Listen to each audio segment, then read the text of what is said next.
At ngayon, nandyan ka na.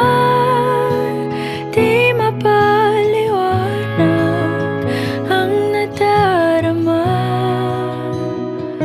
Handa ako sa walang hanggan. Di basahin, di ka sasaktan. Mula noon hanggang ngayon, ikaw at ako.